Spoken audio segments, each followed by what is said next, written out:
Live from New Delhi, you're watching DD India. This is News Hour, India's voice to the world. I'm Mark Lynn. Namaskar. Coming up in the next hour,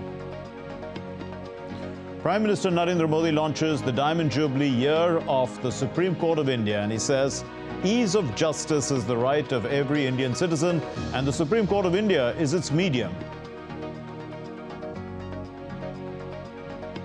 Prime Minister Modi addresses the 109th episode of his monthly radio program, reflects on 10 years of Mann Ki Baat and how transformative radio can be in the era of social media. Israeli citizens demand the release of 139 people still held hostage by Hamas. Prime Minister Netanyahu urges Qatar to put pressure on Hamas to release the hostages. India falls agonizingly 29 runs short, chasing 231, allowing England to register a dramatic win in the first cricket test at Hyderabad.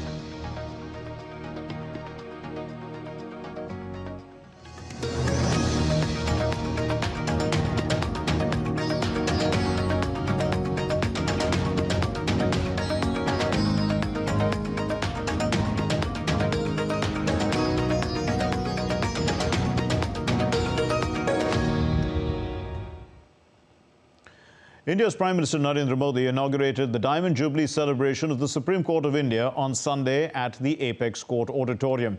The Prime Minister also unveiled the 75th year of the country's top court.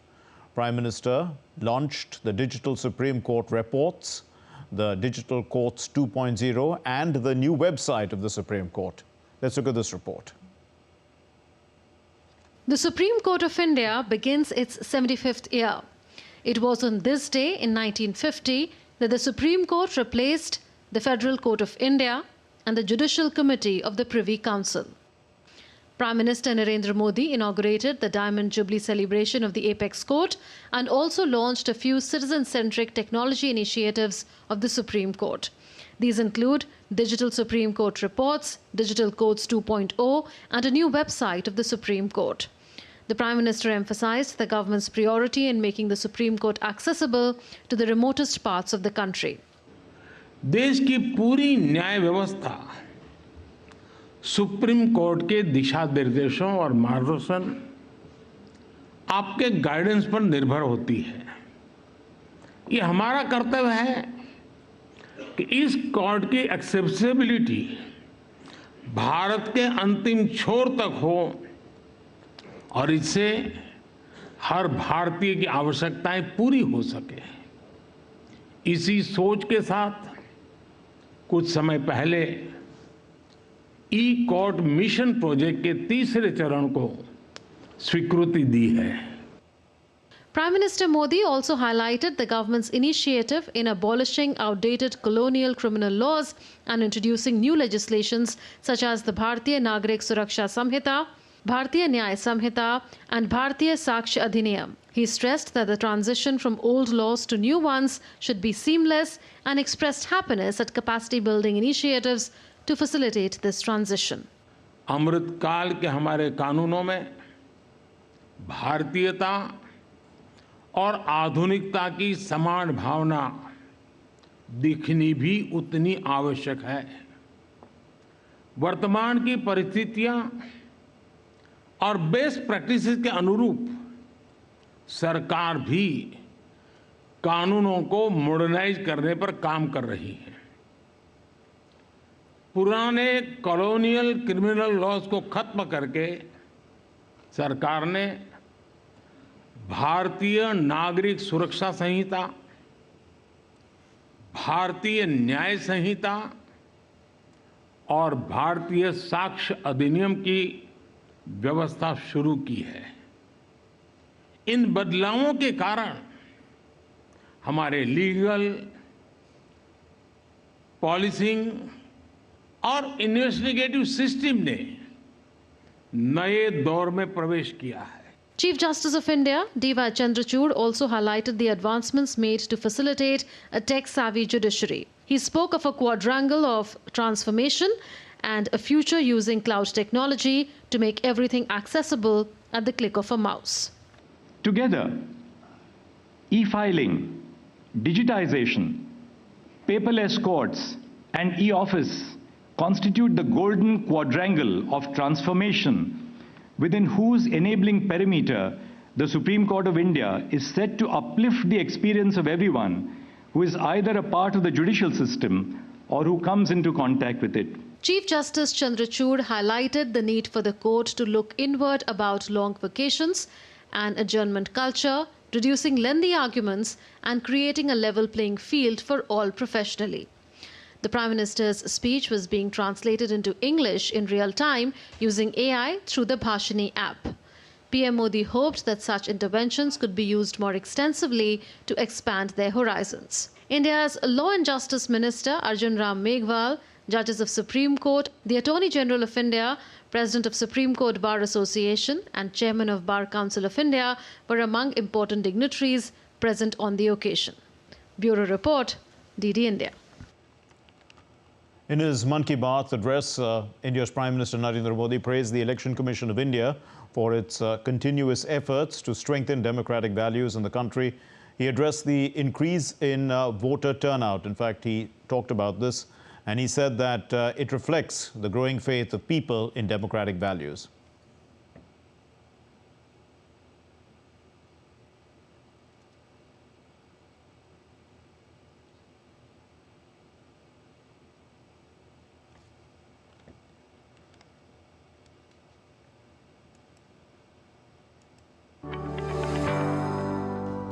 India's Prime Minister Narendra Modi in his Mann Ki Baat program said, while the voting percentage is decreasing in many countries of the world, the increase in voting percentage in India is a strong example of the strengthening of democratic values in the country.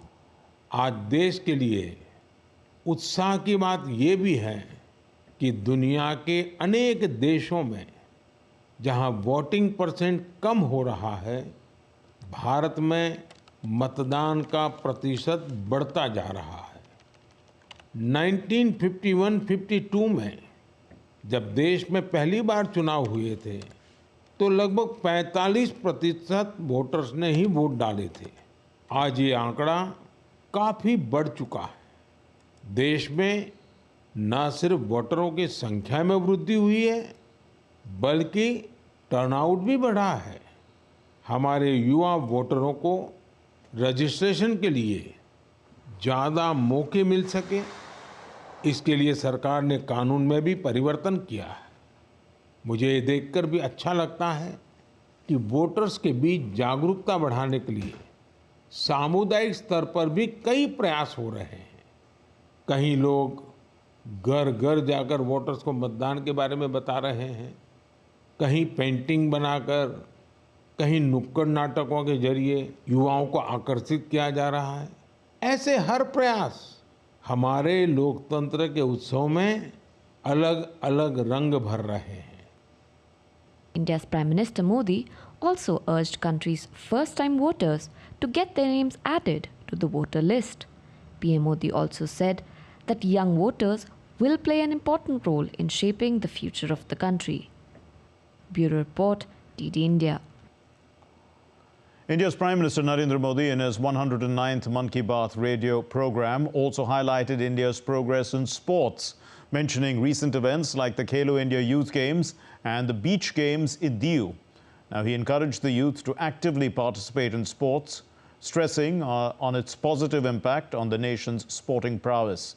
He also talked about how sportspersons are being given the opportunity to showcase their skills and to nurture their talent. आज खेलों की दुनिया में भी भारत नित नई ऊंचाइयों को छू रहा है। स्पोर्ट्स की दुनिया में आगे बढ़ने के लिए जरूरी है कि खिलाड़ियों को ज़्यादा से ज़्यादा खेलने का मौका मिले और देश में भली भांति के स्पोर्ट्स टूर्नामेंट भी आयोजित हो। इसी सोच के साथ आज भारत में नए नए स्पोर्ट्स टूर्नामेंट्स आयोजित किए जा रहे हैं। कुछ दिन पहले ही चेन्नई में खेलो इंडिया यूथ गेम्स का उद्घाटन किया। इसमें देश के 5,000 से ज़्यादा एथलीट्स हिस्सा ले रहे हैं। Now, people from different walks of life and from different parts of the country have shared their experiences about how being recognized in Mann Ki Baat has changed their lives. Let's listen. Prominent figures previously lauded by Prime Minister Narendra Modi during Mann Ki Baat gathered at Akashvani's Rang Bhavan in New Delhi for the monthly radio program. The special guests, integral to the Mann Ki Baat journey, shared their experiences and acknowledged the transformative impact of being recognized by PM Modi in shaping their global recognition. Prime Minister Modi consistently places special emphasis on individuals making commendable contributions spanning from Kashmir to the northeastern states in his Mann Ki Baat program. We were mentioned on the 95th episode, and ever since we were mentioned, we have been called for various programs for promoting our, imparting our traditions, our cultures to the younger generations. We have been invited to multiple schools and colleges. People from various regions of the country are actively talking about the impact on their lives following their recognition in the Mann Ki Baat initiative. In this edition too, Prime Minister Modi highlighted subjects like women power, organ donation and lauded Arjuna Award winners. For nearly a decade, this initiative has not only linked people but also continually inspired them to contribute to positive societal change. Meghna Dev's report for DD India. As the former US President Donald Trump says, he feels sharper now than he did 20 years ago. This, he says, after his rival for the Republican Party nomination, Nikki Haley, kept raising doubts about his abilities because of his declining age. His ability is declining because of his old age. So let's take a look at this report. Former US President Donald Trump marches towards the Republican Party nominations as he remains on the offensive after dominant wins in Iowa and New Hampshire. Now only Nikki Haley is left to compete with Trump for the Republican nomination. Reacting to recent attacks on his age and verbal gaffes by Republican presidential rival Nikki Haley, Trump has said he feels sharper now than 20 years ago. I'll tell you what, I feel sharper now than I did 20 years ago. I really do. I don't know. It's probably not true. And I think anybody running for president should take an aptitude or a cognitive test. Turning his attention to Biden, Trump focused much of his speech on the southern border. He mentioned that record number of migrants have been caught illegally crossing the US-Mexico border since Biden took office in 2021. In recent days, Haley has accused Trump of being confused and has questioned his ability to be president at his age. Trump has recently made some verbal slip-ups. During a speech on January 19, he confused Haley with former Democratic House Speaker Nancy Pelosi. Trump and his allies have begun a campaign to force Haley out of the race, and Trump has threatened to banish from his political orbit any donors who continue to fund Haley. In response, Haley said her campaign started selling t-shirts that said "Barred Permanently," which she said raised $1.6 million for her campaign. And what happened after that was a sight to see. Because on election night, we were super excited. We had moved 25 points in the 3 weeks leading up to the election. And Donald Trump was totally unhinged. Unhinged. Meanwhile, US President Joe Biden took a swipe at his top Republican rival Donald Trump on Saturday, calling him the only loser I see ahead of next week's primary in South Carolina. The Democratic primary in South Carolina is on February 3, and Biden is expected to win handily as he carves an easy path to the party's nomination. Rahul Upadhyay's report, DD India. And Jagruti Dave now joins us from Washington, D.C. with an update on these stories. Jagruti, how popular is Nikki Haley in South Carolina? Does she have the funds also to challenge Trump in the primaries all across the United States? Well, Nikki Haley is in home territory in South Carolina. She was governor of the state before she took the ambassadorship to the UN under the Trump administration at the time. So, you know, her team will say that she has deep roots in the state, she's popular with people there, and that those who have underestimated her have seen that she has overcome odds to become elected in the state. So this is the narrative that the Haley campaign is spinning. But Donald Trump is saying that actually, South Carolina is Trump country now. That is what a campaign aide to Donald Trump said to Nikki Haley. And if you look at what happened in Iowa and New Hampshire, Nikki Haley has been trailing Trump. And the worries are for the Haley campaign that the same will happen on what is expected to, what is supposed to be home territory. In terms of whether Nikki Haley has the funds to last, that in effect is a moot point, really, as to whether she's going to even continue if she doesn't make it, if she doesn't beat Trump in South Carolina. Does she have the legs to, in fact, continue in other states? You've got one donor pulling funds, who was funding Nikki Haley, saying that actually Donald Trump is now the de facto Republican nominee. So I think we have to see what happens in South Carolina to see whether Nikki Haley can continue running against Donald Trump. And Jagrati, is there any doubt whether Biden, being the incumbent president, is going to be the Democratic Party nomination? Why is this Minnesota Representative Dean Phillips being talked about in the U.S.? Well, I would say he probably isn't being talked about that much in the US, because I think the assumption is that it will be Joe Biden who is his party's nominee for the election again. He was in New Hampshire. Joe Biden wasn't even on the ballot, but he won the primary by a write-in, following a write-in vote. So that just gives you an indication that actually the territory is his. Dean Phillips is trying to make the case that Joe Biden is too old, playing into those fears that people in the Democratic Party have. But there is a sense that there really is nobody else. Dean Phillips and Joe Biden were both in South Carolina campaigning, but really all the talk was about Joe Biden. He has been courting Black Americans in South Carolina who were crucial to his victory last time round, and he's courting them again in this election, recognizing their importance to get him across the finish line. So the country really, it seems, is gearing up for a Trump-Biden rematch. We leave it there. Thank you very much. Jagrati Dave joining us from Washington, D.C. Thanks very much. Still to come here on DD India News Hour. The Israeli Prime Minister Netanyahu urges Qatar to get Hamas to release Israeli hostages. Chinese and U.S. national security advisors discuss Taiwan and the Red Sea crisis in Bangkok.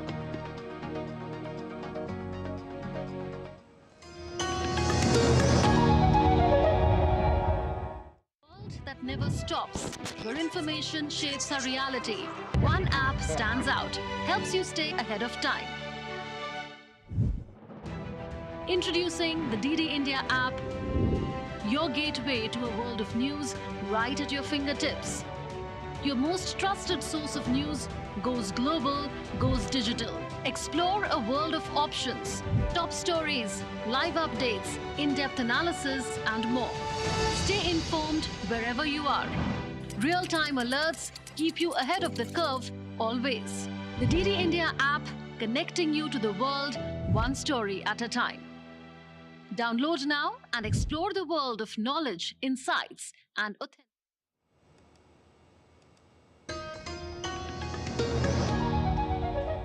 You're watching DD India News Hour. I'm Mark Lynn. Now, the forthcoming edition of Pariksha Pe Charcha, or a discussion on exam-related matters by none other than Prime Minister of India on the 29th of this month, that's tomorrow, Monday, has brought cheer to the people of Tripura, which is a state in the northeast of India. So 4 students, Urmitanu, Kriti and Shushanta. They also, Insha, these 4 students have been selected from different schools in and around Agartala, which is the capital of this state of Tripura, by the Ministry of Education to participate in the program.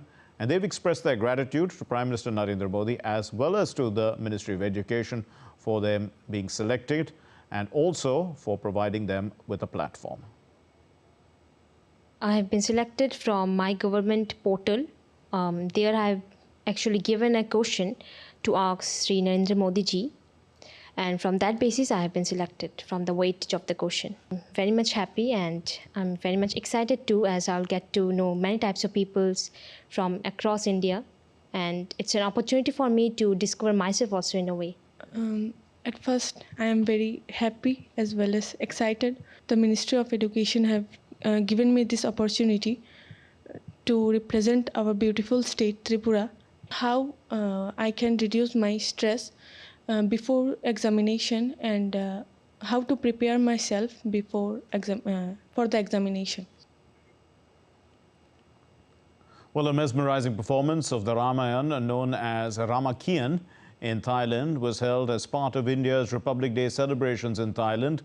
It is a fusion between Bharatanatyam and Khon style for Thailand. This is happening, it has happened in Thailand. And it was, in fact, an event which was graced by the Thai Prime Minister. It took place on India's Republic Day.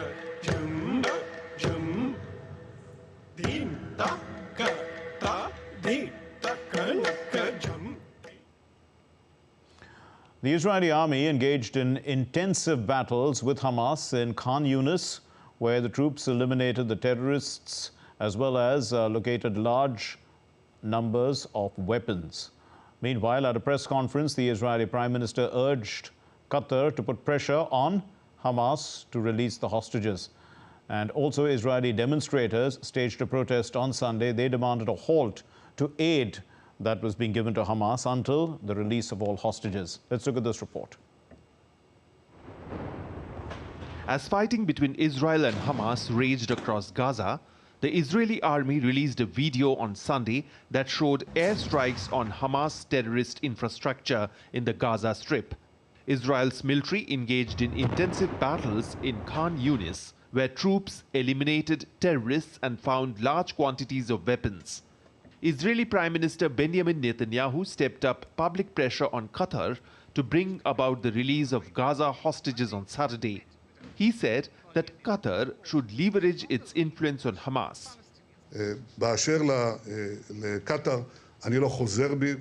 Regarding Qatar, I don't take back a single word. I will not give up on one single lane to put pressure on Hamas or someone that can pressure Hamas to bring back our hostages. Qatar hosts the leader of Hamas. It also funds Hamas. It has leverage over Hamas. Qatar committed to make sure that the medication will reach the district of Hamas to our hostages, and Qatar said that it can help bring them back. Qatar has played as the primary mediator in the indirect negotiations between Israel and Hamas. It focused its efforts on bringing an end to the ongoing conflict and securing the release of hostages. Israeli demonstrators with some hostage families staged a protest on the Israeli side of Kerem Shalom crossing on Sunday in a bid to block the passage of aid trucks into the Gaza Strip. They were demanding to halt the aid to Hamas until the release of hostages. However, Israeli police managed to allow the passage of trucks. Aman Kumar Himanshu's report for DD India. Well, the UN is grappling with the fallout of 12 aid workers employed by the United Nations Relief and Works Agency being accused of involvement in the October 7 attacks in Israel. Several countries, including the US, UK and Germany, have suspended funding to the aid agency. The UN Secretary General Antonio Guterres, however, has urged the countries to continue to aid them. Here's a report. The United Nations Relief and Works Agency has fired 12 aid workers accused of involvement in the October 7 attacks in Israel and launched an investigation. The UN Secretary General released a statement and said that he was horrified by the allegations. Israel accused the UN agency of anti-Israel incitement. Every UN body has become weaponized against the Jewish state, exploited as an instrument to aid in the elimination of my people. How symbolic it is. How symbolic is it that on International Holocaust Remembrance Day, it was exposed that UNRWA employees took part in the massacre. At least 10 countries, including top donors, the US and Germany, paused funding for the UN Refugee Agency for Palestinians, following allegations by Israel that a dozen of its 13,000 staff in Gaza were involved in the October 7 rampage. Yeah, we have suspended any outlying or yet to be allocated funds for UNRWA, the UN Relief and Works Agency. Pending the results of this investigation, we're obviously going to watch this very closely. We welcome the UN Secretary General and the Commissioner General of UNRWA, their comments today calling for a full investigation. UN officials implored countries to reconsider a pause in funding the humanitarian aid in Gaza on Sunday, vowing to punish anyone involved in Hamas attack on Israel and warning that aid for some 2 million people in Gaza was at stake. Since the 7th October conflict began, most of Gaza's 2.3 million people have become reliant on the aid that the United Nations Relief and Works Agency provides. Created in 1949, the United Nations Relief and Works Agency, UNRWA, is the biggest UN agency operating in Gaza. It provides healthcare, education and other humanitarian aid to Palestinians in Gaza, the West Bank, Jordan, Lebanon and Syria. Aman Kumar Himanshu's report for DD India. One person was killed and two masked gunmen attacked a church in Istanbul. The Interior Minister of Turkey, Ali Yerlikaya, stated that a large-scale investigation has been launched and authorities are trying to find the two attackers. The motive of this attack is still unknown. The Turkish President Tayyip Erdogan offered condolences on Sunday to the priest of the church in Istanbul after the two masked gunmen shot one person dead during the Sunday service. Erdogan said that authorities were working to capture the assailants and that they would be found within 24 hours. Unfortunately, such villains pop up everywhere and the innocent ones pays the price. Now our police are working on it and I think they will find the perpetrators very soon. And Pope Francis on Sunday conveyed his condolences to Turkey after two masked gunmen shot one person dead during a Sunday service at a church in Istanbul. I express my closeness to the community of St. Mary Draperies Church in Istanbul that suffered an armed attack during Mass that caused one death and several wounded.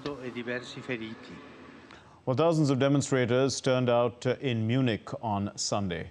This is part of an independently organized protest against the German government and its fiscal policies.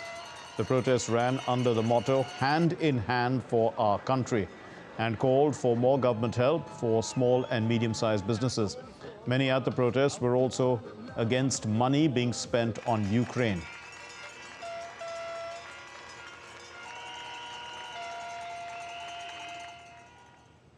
Thailand and China on Sunday agreed to waive visa requirements for each other's countries, for the nationals of each other's countries, to be effective from the 1st of March. The Thai Foreign Minister, Parnpree Bahiddha-Nukara, and his Chinese counterpart Wang Yi signed the mutual visa exemption in Bangkok, which aims to facilitate travel and tourism between the two countries, which was affected by the COVID-19 pandemic. The number of Chinese tourists to Thailand plunged to 3.5 million last year from 11 million in 2019 before the pandemic. Now, Beijing and Bangkok also pledged to speed up the construction of the China-Thailand railway and also to work together in combating transnational crime. China's Foreign Minister Wang Yi held talks with the U.S. National Security Advisor Jake Sullivan in Bangkok on Friday and on Saturday. The two sides had a substantive strategic exchange on the implementation of the consensus reached by the two heads of state at the San Francisco meeting. They also discussed international and regional issues concerning the Middle East, Ukraine and the Korean Peninsula, as well as the South China Sea, and how to better handle important and sensitive issues in China-US relations. The Spanish Coast Guard on Saturday rescued 344 migrants off coasts of the Canary Islands. 99 migrants traveling there in 2 wooden boats were rescued by Coast Guards, and they were taken to the island of Gran Canaria. This is where they were assisted by the Red Cross. At least 3 migrants died when trying to reach the archipelago amid a group of 118 migrants who were brought to the island of El Hierro. Another group of 127 migrants were rescued off the island of Tenerife. A number of migrants entering Spain irregularly by sea. This number has jumped nearly 300% so far in January of this year compared to the same period of 2023. Britain's Ministry of Defence has said in a statement that the British warship HMS Diamond repelled a drone attack of the Houthi group in the Red Sea on Saturday and vowed to protect the freedom of navigation in the Red Sea. The US and British warplanes, ships and submarines have responded to the Houthi attacks on shipping with dozens of retaliatory strikes across Yemen against Houthi forces. 9 Pakistani nationals have been killed by unidentified gunmen in the southeastern border area of Iran on Saturday.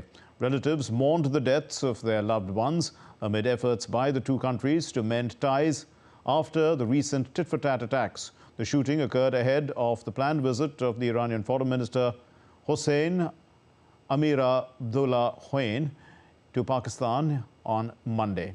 No individuals or groups have so far claimed responsibility for the shootings. Iran simultaneously launched 3 satellites for the first time on Sunday using the Simorgh satellite carrier rocket, which was developed by its own Ministry of Defense. Now, the larger of the 3 satellites is named Mahada. It weighs about 32 kgs and is built by Iran's space agency.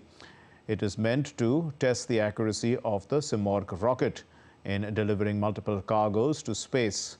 2 nanosatellites of less than 10 kgs each were also sent to a minimum orbit of 450 kilometers with the aim to test the narrowband communication as well as geopositioning technology. Let's take a look at news from around the world.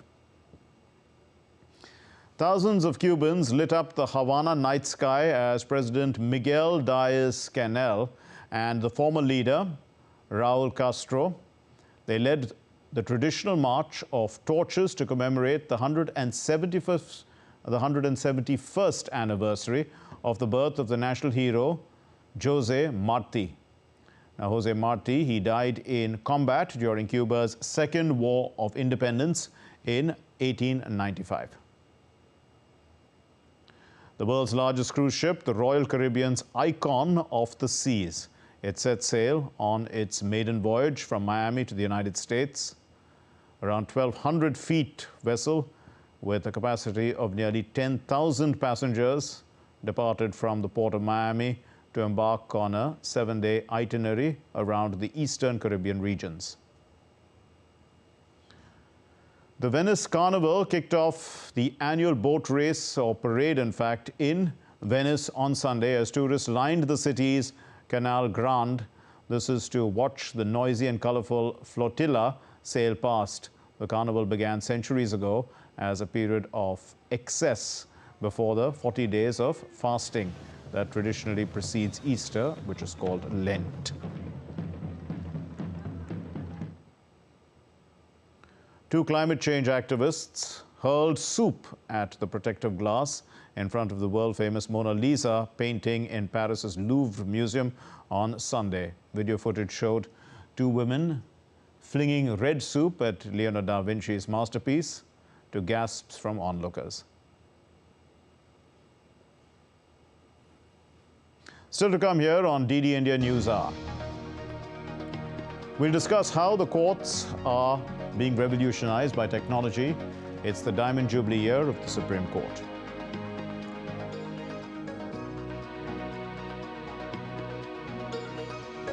In Sri Lanka, a foundation stone has been laid for the symbolic Ashoka pillar.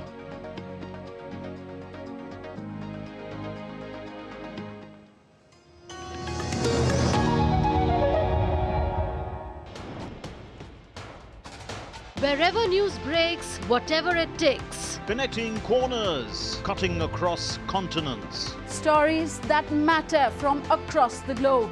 Accurate, authentic journalism that serves you right. From politics to glamour, from sports to world affairs, with a fusion of aesthetics and substance. Introducing news in a new avatar. Experience the world through a new lens. Stay tuned to DD India for an exciting journey beyond borders.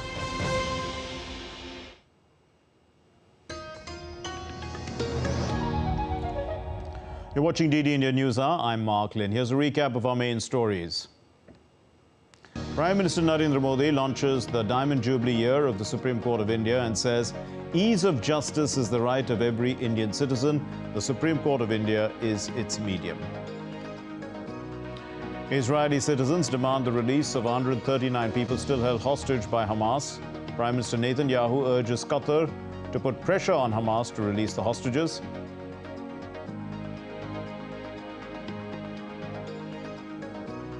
India falls 29 runs short, chasing 231, allowing England to register a dramatic win in the first cricket test at Hyderabad.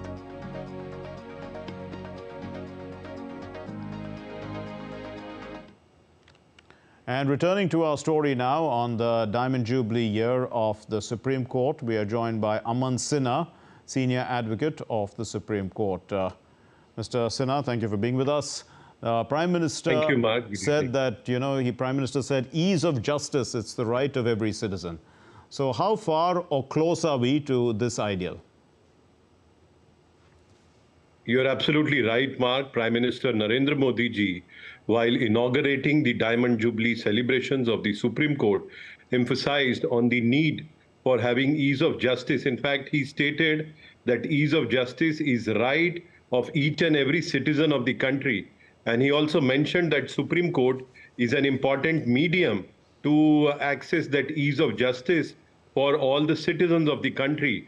Now, as far as ease of justice is concerned, Mark, there are large number of initiatives, transformational measures which have been taken under the leadership of Prime Minister Narendra Modi ji. For instance, you would recall that on the initiative of Prime Minister Narendra Modi ji, more than 60,000 compliances have been abolished.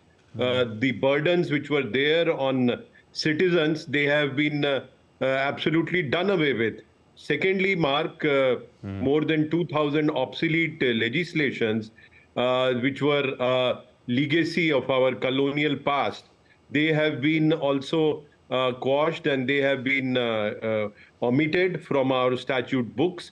So this itself is a remarkable transformational legal reform which enhances the ease of justice for each and every citizen. And you would also recall that, for instance, our criminal jurisprudence, Indian Penal Code and CRPC, Evidence Act, etc., they were all legislations dating back to about 140, 50 years back, or even more. And there is a new set of criminal laws which have been enacted, Bharatiya Nyaya Sahita and Bharatiya Nagrik Suraksha Adhiniyam and the Sakshya, the Evidence Act, etc. So therefore, there is a comprehensive change. Now our laws are absolutely in tune with the present contemporary times. And there are large number of such transformational legal reforms which have been taken under the leadership of Prime Minister Narendra Modi ji to ensure ease of justice. But the other aspect is that an equally important partner in securing ease of justice is the judiciary, our higher judiciary, our Supreme Court, High Court, and other subordinate courts, Mark. Indeed. And here also... Yeah, yes, in fact, there's a lot that you've said, so we'll try and unpack a little bit of it. We are also the e-courts, the third phase, has the Prime Minister talked about that. It's been sanctioned by the government. Also about 800 crore rupees, which works out about $100 million for our foreign viewers, is being sanctioned for the expansion of the Supreme Court. How timely are these interventions? That's a very pertinent question, Mark. In fact, the government has been providing a lot of funding for digitization of courts, for e-courts, etc. And Prime Minister complimented the Chief Justice of India, Dr. Dhananjay Chandrachud, for supervising the digitization of courts. And this digitization of courts, I can tell you, Mark, as a practicing senior lawyer, that we are perhaps the most modern, most well-equipped in terms of technology, most well-equipped and most modern court, so to speak. Now, today, if you go right from the stage of whether it is e-filing of all the matters, all the legal matters, whether it is virtual hearing, hybrid hearing, which is there, or availability of all our record in digitized form, availability of all the legal text in the digitized form. And therefore, in the third phase of this e-court project, as you pointed out, Mark, the funding has been multiplied by 4 times as compared to e-courts project 2.0. Okay. So there is a large amount of funding which is coming in, and it is being deployed to excellent use. And we are seeing that even during COVID times, even during pandemic, our courts, they resolved lakhs and lakhs of cases were adjudicated upon, not only by Supreme Court, but by high courts and by subordinate judiciary also. Right, absolutely. So, therefore, large number of these initiatives have already been translated into action. And today also we saw there was launch of a new website of the Supreme Court. Right. There was a launch of a new website of SCR, Supreme Court Reports, which will document all the cases from 1950 up till date, which will be available free of cost for anyone to see. And similarly, the other parts of digitization of courts were also put into action. Indeed. So large number of initiatives have been taken. And then coming to second part of your query, Mark, because not only digital infrastructure, the physical infrastructure of courts is also being enhanced and improved. And in fact, I can tell you, Mark, you were mentioning that 800 crores is earmarked for expansion and upgradation of the Supreme Court building. But from 2014, about 7,000 crore has already been allocated and spent actually for the improvement in the physical infrastructure of the court. Absolutely. So that has already been deployed and it has been translated into action. And so last week itself, let's look at some of Mr. Sinha, let's look at some of the points raised by the Chief Justice as well. He spoke of 4 challenges. Or he said actually there were conversations or something, difficult conversations. He talked about ending this adjournment culture, long vacations, reducing lengthy arguments, creating a level playing field for everyone. Have these conversations, difficult conversations, started? No, this is a welcome move by Chief Justice Dhananjay Chandrachud. And in fact, obviously what Chief Justice is trying to do is that he's trying to start a conversation, build, opinion and a consensus on these issues, because actually these are also part of our colonial legacy, and they have been there for quite some time. And you have to take all stakeholders into confidence before initiating any major moves. And in fact, it's a welcome statement by Dr. Dhananjay Chandrachud. I welcome it wholeheartedly, and I feel that there ought to be conversations on all these 4 heads. And I'm sure that once these conversations are initiated, they will be taken to their logical end, and we will see a lot of movement going ahead in very soon, in very recent times. Sure. So we've talked a lot also about how the technological interventions have improved the courts. What's the future of, the digital future of courts going to look like? Because there's also the talk of AI interventions.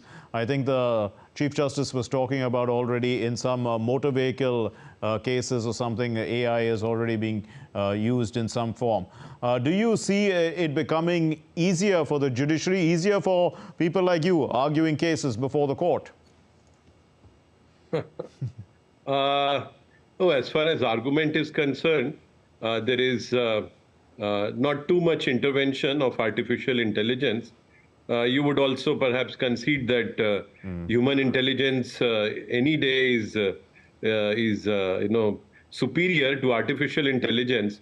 But in cases of a certain different nature, where it is highly procedural and statute and thereafter taking all judgments into account, has come up with a module or has come up with an program or algorithm which can address those plethora of cases, or at least narrow it down to the primary issues which court may subsequently consider.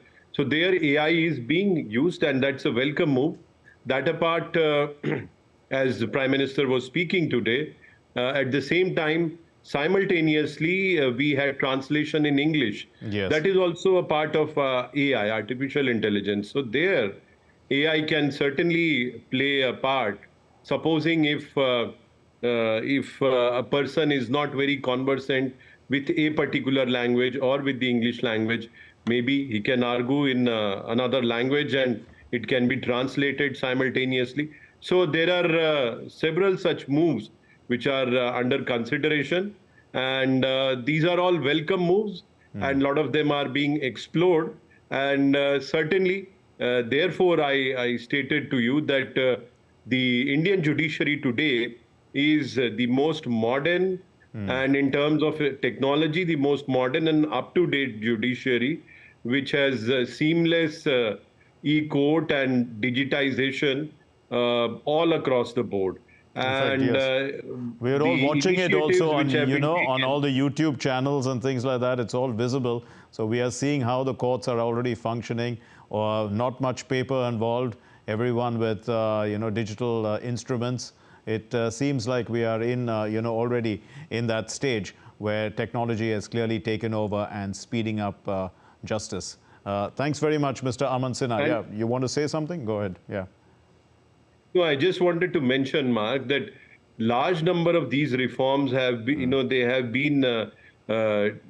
been taking place for some time. The government has been providing funding, etc. And now we are seeing all this being translated into reality.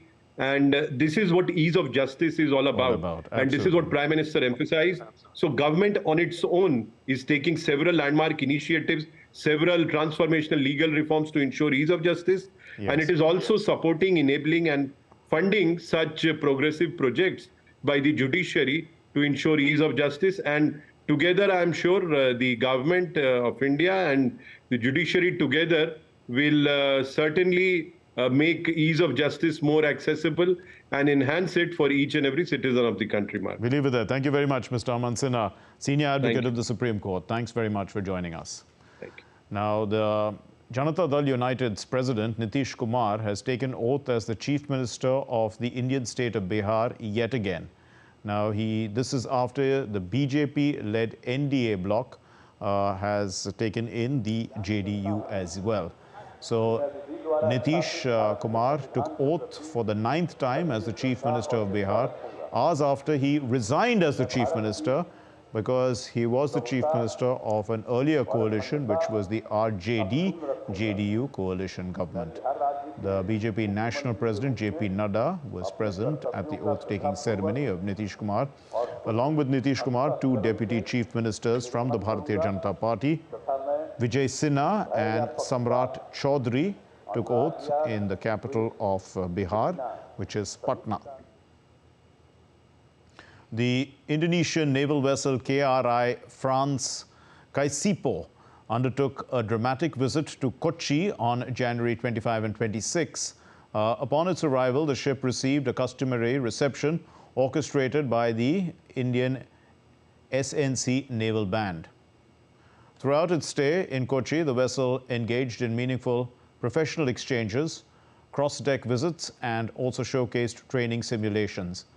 So the visit, it strengthens the existing maritime collaboration between the Indonesian and Indian navies.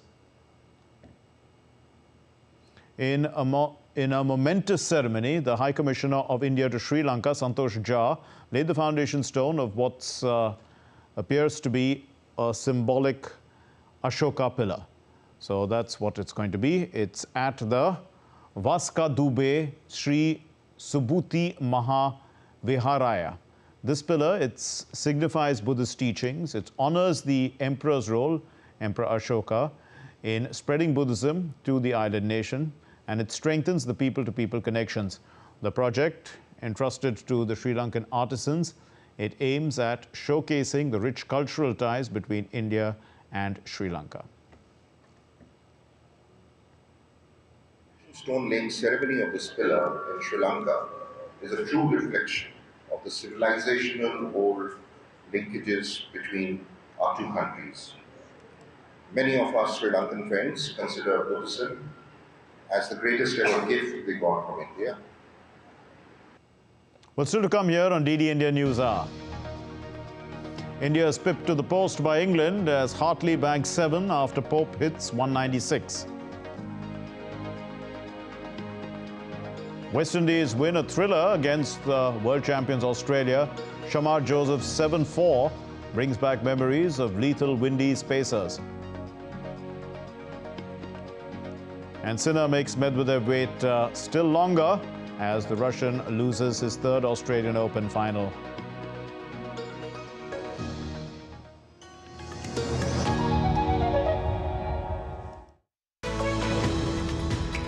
We just don't bring you the news as it unfolds. We get to the heart of the matter. We don't just present facts. We demystify complex social, political and economic events. We break stories that shape the world's present and future because you deserve the truth. I am Tanvi Taneja from New Delhi. I'm Ollie Barrett from London. I'm Nick Harper from Washington, D.C.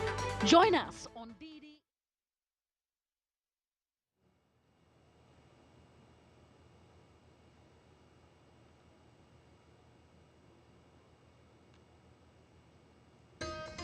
One app stands out, helps you stay ahead of time. I'm Mark Lynn. And now let's get you the sports news. Well, the International Cricket Council has lifted the suspension of the Sri Lankan cricket with immediate effect. Sri Lankan cricket has been reinstated as a member of the International Cricket Council after a 2-month suspension, the ICC said on Sunday. On the 10th of November 2023, Sri Lankan cricket they were suspended for violation of responsibilities as an ICC member, in particular the requirement to manage its affairs autonomously and also to ensure that there is no government interference in the governance, regulation and administration of cricket in Sri Lanka.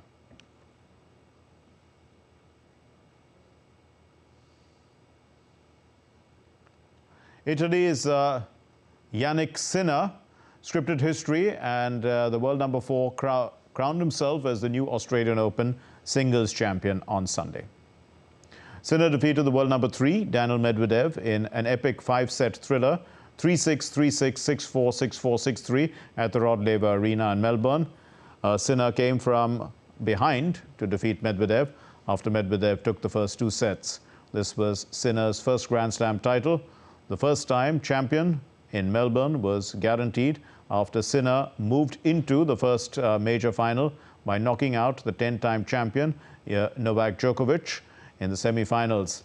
However, the 3rd seed Medvedev, who was also could have been a first-time winner, has lost 5 of his 6 major finals now, including back-to-back finals to Djokovic in 2021 and to Nadal in 2022, also at the Melbourne Park. So he's played 3 finals and he's lost them all. Now, England came from behind to defeat hosts India in their own backyard in Hyderabad on Sunday. India faltered in their pursuit of 231 runs, which was the target set for them in the 4th innings. India started off well, but suddenly lost wickets at regular intervals. Ravichandran Ashwin and KS Bharat tried to anchor the innings, but they could not hold fort. And for England, Tom Hartley scalped 7 wickets, while Joe Root and Jack Leach took 1 wicket apiece. But earlier in the day, it was because of Ollie Pope. Not early in the day, in fact, he had done it quite well. The rescue act for Pope, and he had helped England take a 231-run lead, batting a long innings of 196 of 278 balls, pulling England out really of a hole. because England were 190 runs behind on the first innings. And England now have taken a 1-0 lead over India in this 5-match series. Ollie Pope was deservedly the player of the match.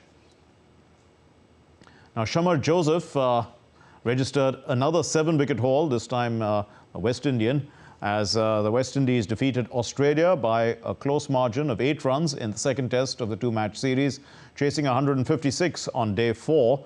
Australia were in a good position. Steve Smith and Cameron Green were looking good, standing unbeaten. However, Shamar's spell gave the West Indies a breath of fresh air. His searing pace was too much for most of the Aussie batsmen. Smith remained unbeaten on 91 when Green had scored 42, but the rest all fell apart. And apart from Shamar Joseph, Alzari Joseph also, another quick, scalped 2 wickets. Good to see the West Indies back in cricket.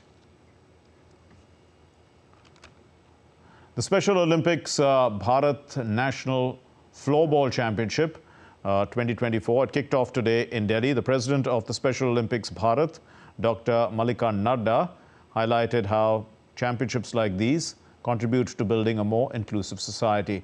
This championship can also serve as a tryout event for the Special Olympic Winter Games in Italy next year. In a spirited display of athleticism and inclusivity, the Special Olympics Bharat Floorball National Championship 2024 kicked off in Delhi. It witnessed female athletes from 14 states showcasing their skills on the floor. The opening ceremony was graced by President of Special Olympics Bharat Dr. Mallika Nadda, Member of Parliament Hans Raj Hans, and wrestler Yogeshwar Dutt. The trio inaugurated the event by lighting the ceremonial torch. Dr. Mallika Nadda expressed optimism about the transformative power of sports in breaking barriers and promoting acceptance. This is very important. Games are very important as to bring transformation in the lives of our special children.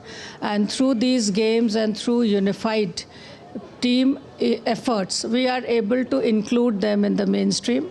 I think this gives them a lot of moral strength and courage to fight in their lives as well.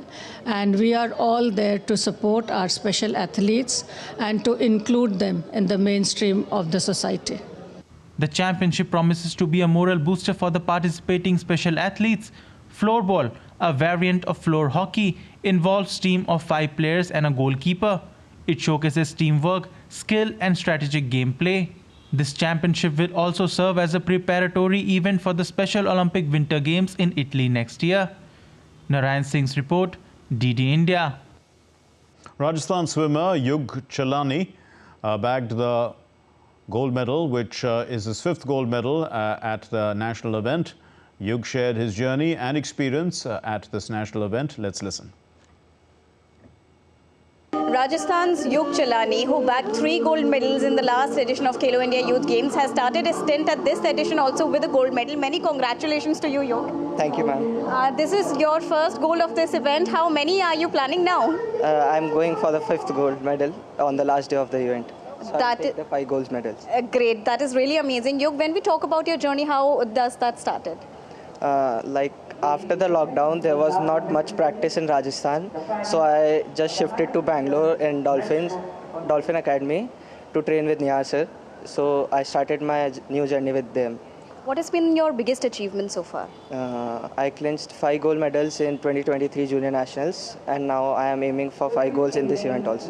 That is, we wish you all the very best for it. And when we talk about the kind of infrastructure that is being provided to you by Khelo India, is it helping you?